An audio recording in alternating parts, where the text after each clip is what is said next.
Before we start with the contents, I would first like to introduce our speaker for today. And it's Dr. Mehrdad Sardar Abadi. He has received his bachelor and his master in sedimentary petrology at the University of Tehran in 2006 and the master in 2009. And later on, for the next 2 years, he worked as a researcher at the Research Institute of Applied Science in Tehran. And then he moved to Belgium, to Liège, that's Lüttich in German. He received his PhD in 2016 in geosciences in Belgium. And from that, he moved to the US as postdoc researcher at the University of Oklahoma, and he investigated there the biotic and paleoclimatic consequences of dust in the late Paleozoic. And the plan was that he would start at LIAG on April the 1st last year. Just at that moment, everyone will remember, Corona got in our way. And it took 4 months to get Mehrdad into LIAG. Therefore, he started at the section 5 with rock physics and borehole geophysics only on August last year. And now a few words about the MexiDrill project, which Mehrdad will introduce you to in a moment. And it's a project that runs within the framework of ICDP, that's the abbreviation for International Continental Scientific Drilling Program. And it's the continental counterpart to the probably better known IODP, which deals with drilling projects on the oceans. And our group, especially our guys Thomas Grelle and Carlos Lehne and Jan Thorsten Blanke performed the downhole logging in Mexico City in 2016, so 5 years ago. And Mehrdad will tell you all this and more right now. So Mehrdad, the floor is yours. Thank you, Thomas, for your kind introduction. So now I'm switching to him.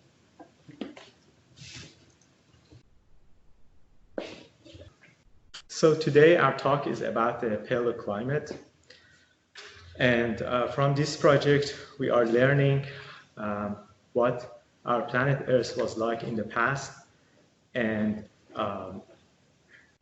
we hope this project, this research, will then enable us to plan for the future.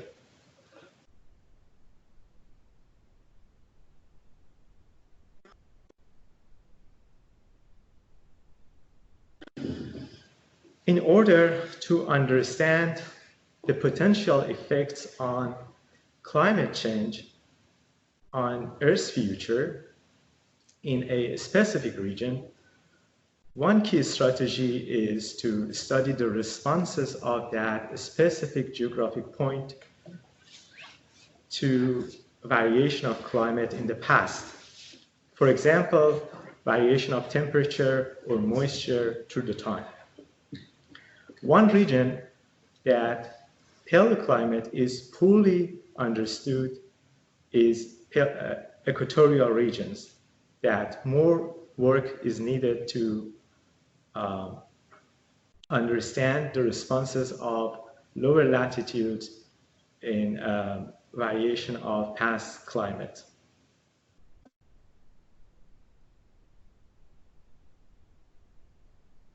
To get information about the past climate changes, we need an archive. Archive is a record of preserved evidence of past changes in climate.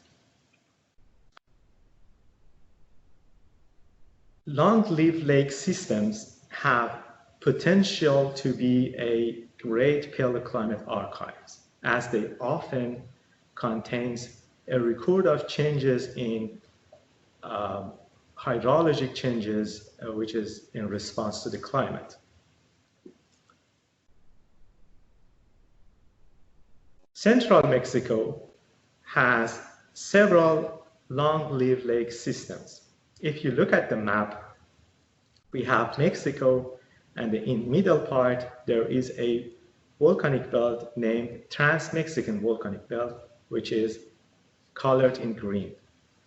From east to west of this Trans-Mexican Volcanic Belt, there are several lake systems that aging less than 100,000 years to approximately 1 million years. To understand how this lake system formed in the central Mexico, we need to have a look at the tectonic background of this region.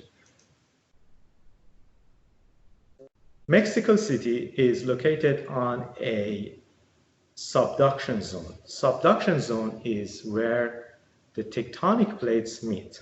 In Mexico, the tectonic plates which are meeting is Cocos Plate, which is a part of Pacific Oceanic Plate, and another one is that North American Continental Plate.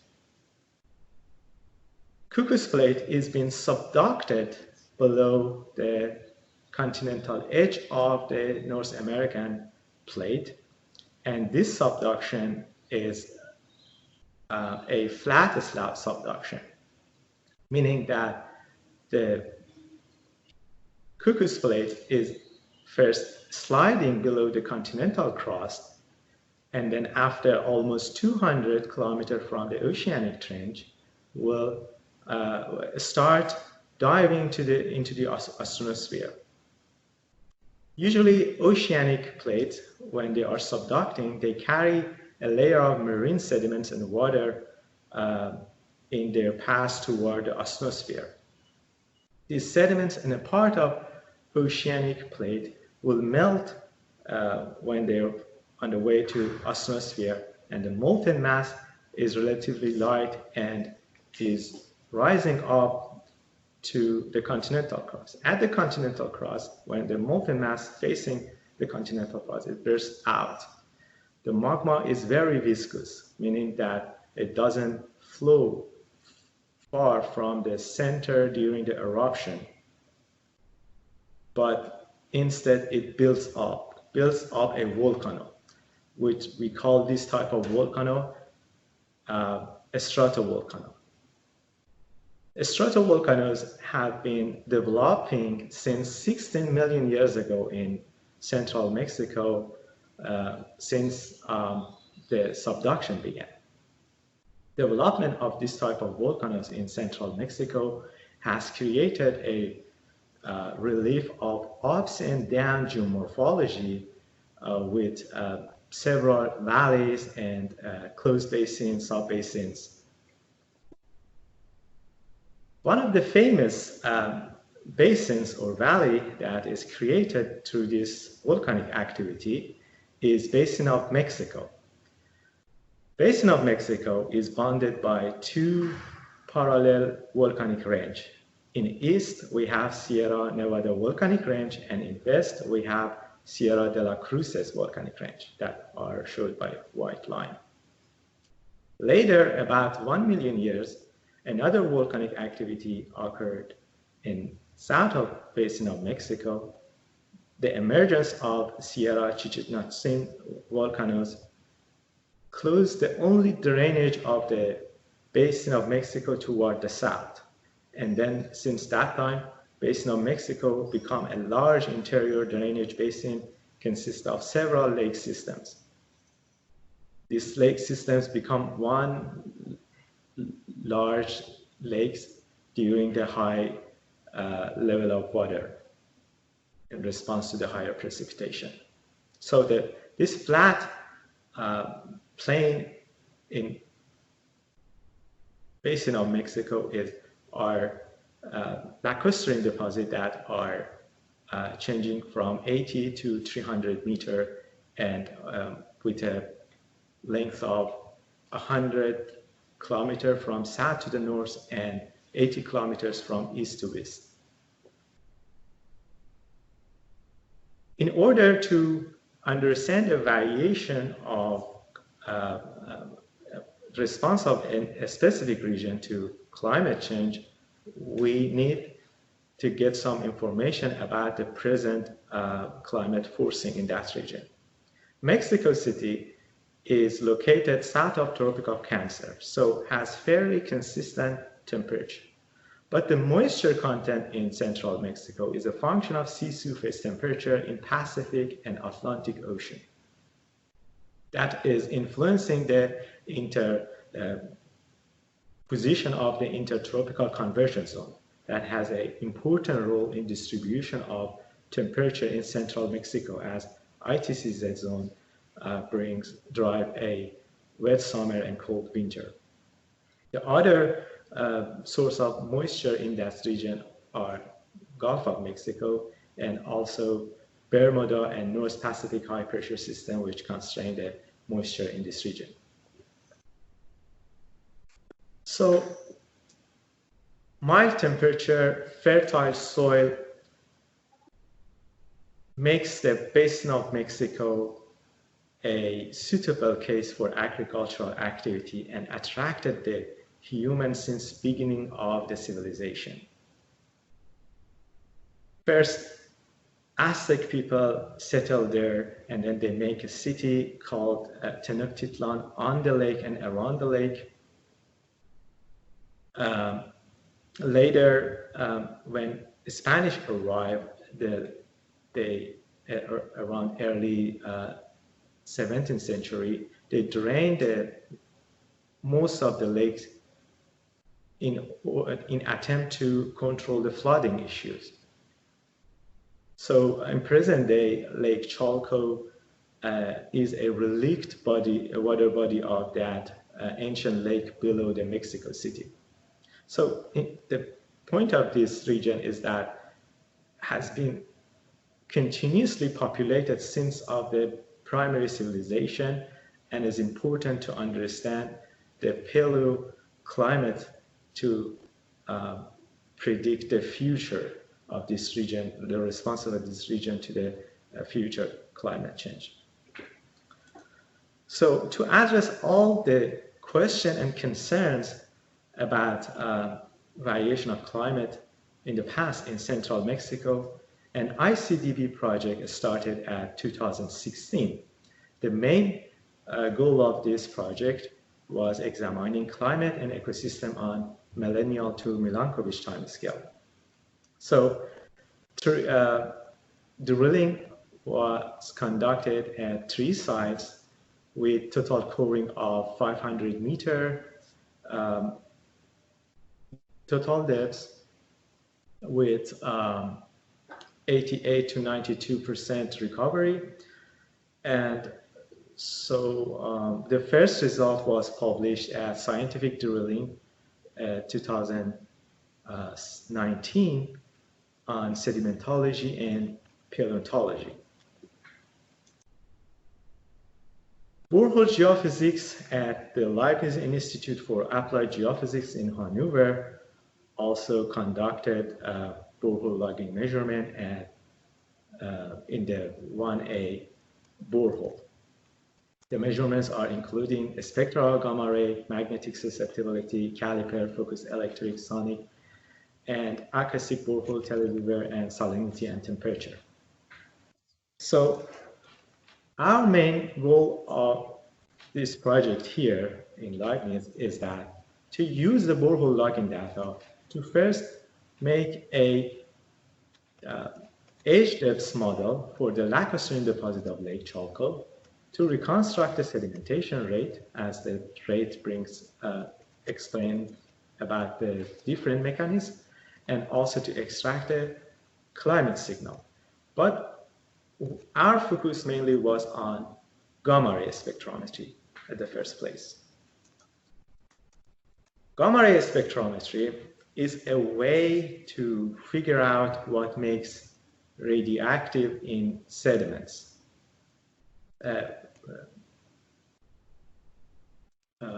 What makes radiation in sediments. The natural sources of gamma ray are potassium-40, thorium, and uranium series. And what the spectrum does is that to receive the gamma ray energy and then break it into the little photons that are emitted from the sediment and displayed on a graph. And then you can look at it and pick it out what is in there, and such as a fingerprint.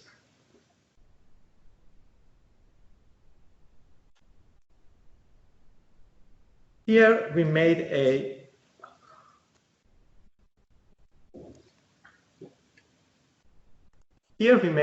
schematic to explain the sources of gamma ray in Lake Chalco. So there are three main sources for gamma ray among the sediments of Lake Chalco. One is the silicate weathering. Silicate minerals, through the chemical weathering, will break to the clay minerals and will release some cations, same as potassium, uranium, and thorium. Chemical weathering, it depends on climate, means that by high temperature, higher precipitation, the rate of chemical weathering increase, and so more silicate will weather and more detrital input, and we expected that higher gamma ray, and in vice versa.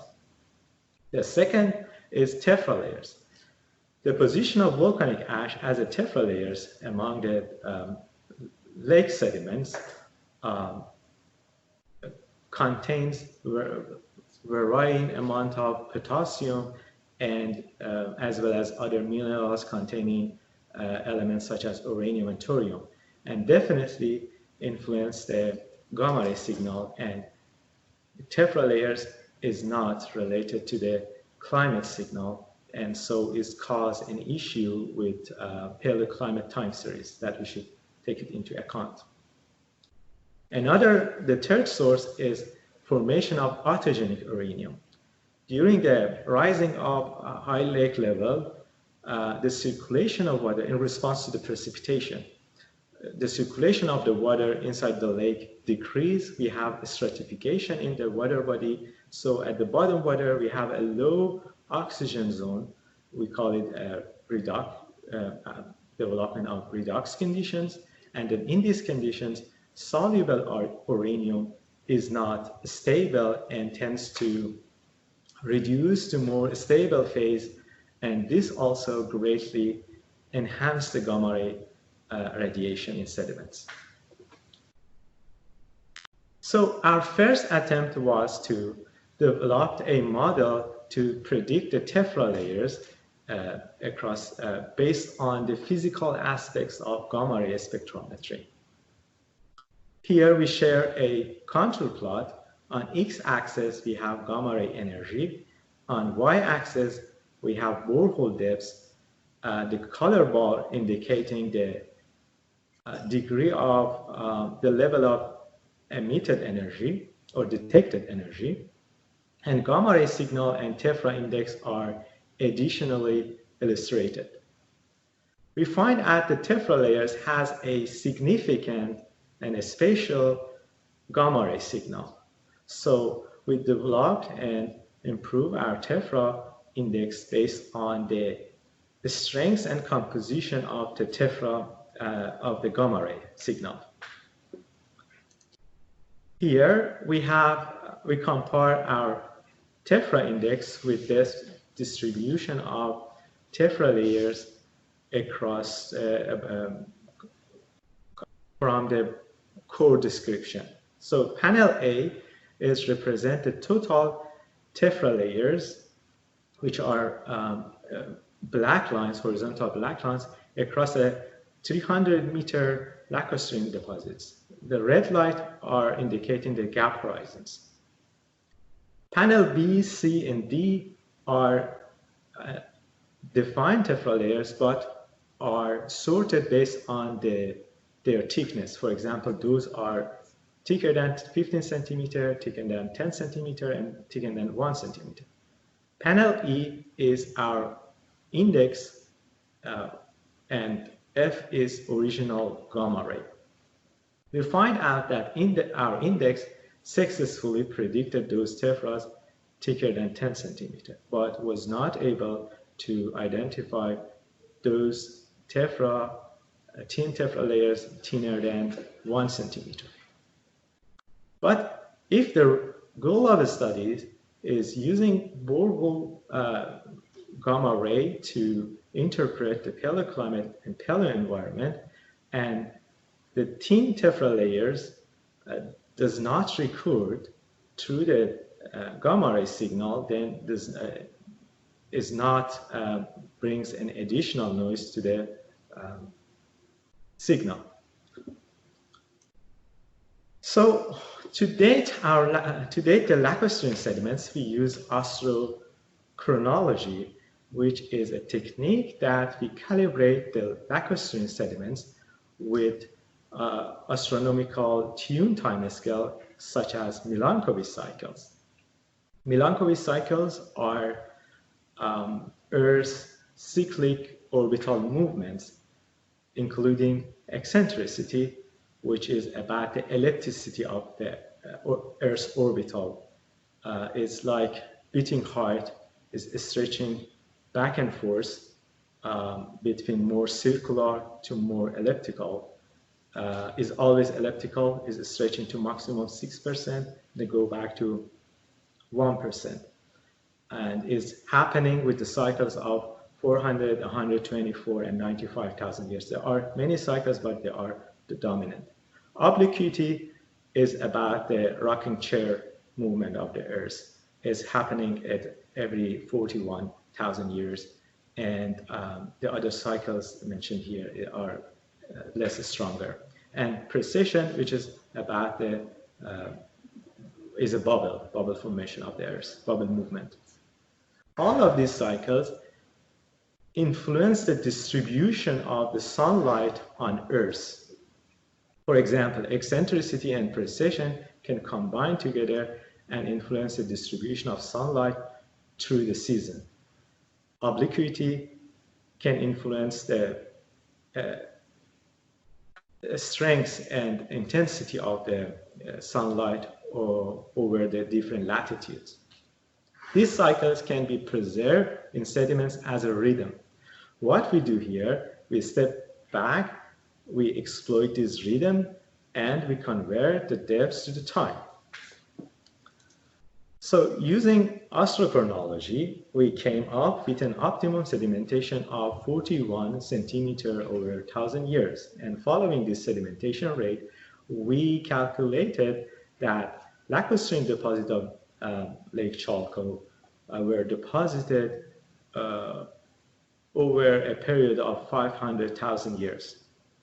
In addition to dating, we tuned the Lake Chalco's time series with a value of globally distributed oxygen isotope, which reflect the variation in temperature through the time.